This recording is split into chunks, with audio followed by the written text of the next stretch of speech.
Thank you for joining me. Today I want to go over why Rich Dad Poor Dad is wrong. And I'm not talking about the whole book. I'm not talking about the guy, because he obviously has some good ideas. It's just that in one main point that he makes, he's just absolutely wrong. And just to get into the beginning of it, your house is an asset. We cannot just redefine words because we don't really like the meaning and we want to teach people something about, management of their money and assets and everything. Your house is always an asset.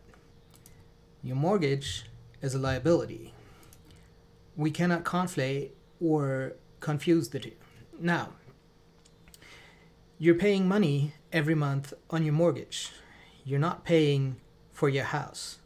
Those two are completely separate entities. It's possible to have a house without a mortgage, obviously. It's possible to have a mortgage without a house. That's just called a loan. But basically, those two exist completely separate from each other, and we cannot just, make them one thing. Because obviously, the longer you pay on your house, eventually you're getting rid of the mortgage, and you still have the house. Then obviously the house is not a liability because, well, it's still costing you a little bit of money. You're still going to have to pay taxes on it. You're still going to have to pay insurance.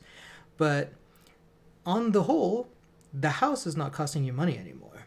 And obviously, liabilities aren't taxed. So obviously, the tax man considers a house an asset.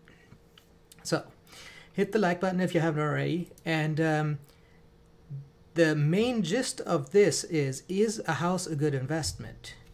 And that actually requires a deeper look, and I'm going to make a video at some point about a very deep look, but in the most basic case, it comes down to the last question, which is, would you rent instead?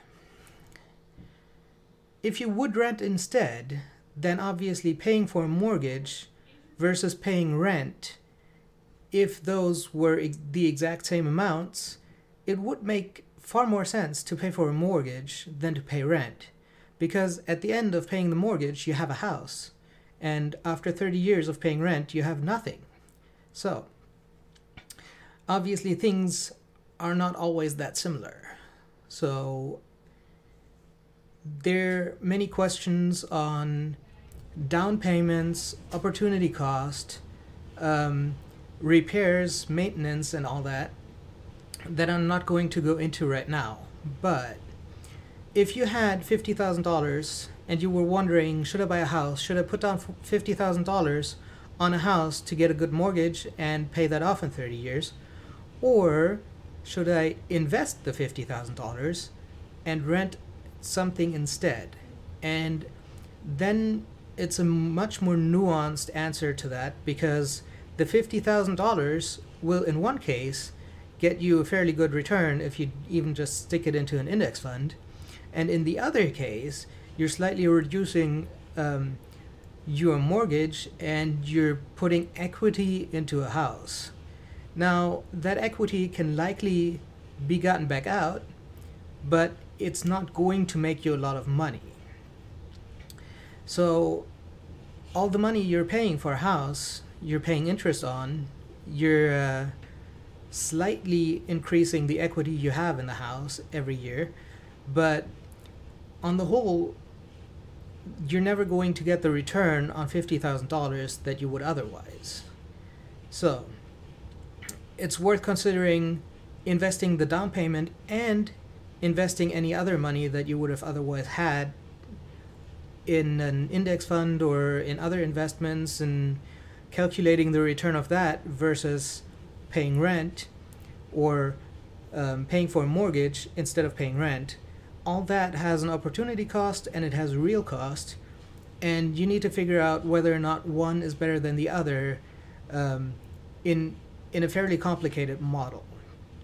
And whenever you're calculating that, I would strongly advise of taking appreciation out of the equation, because appreciation is not something that you can count on, and in the first few years it actually works against you.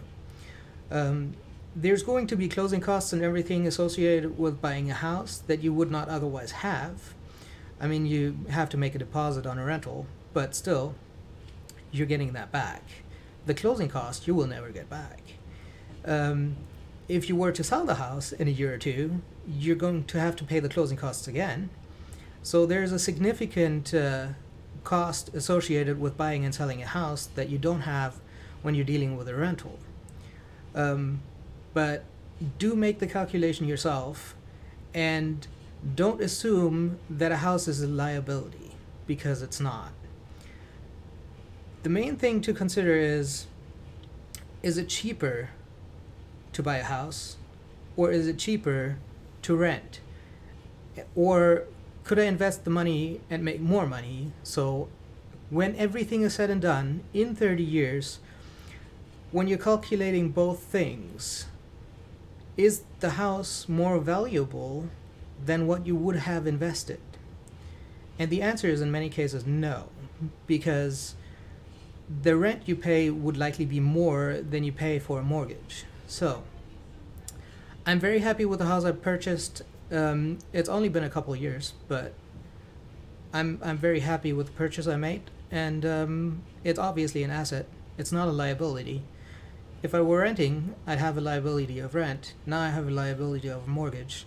Those two things are not the same. Make sure to subscribe if you want more videos like this. I'm coming up with new videos every day before market open. I hope you have a successful day.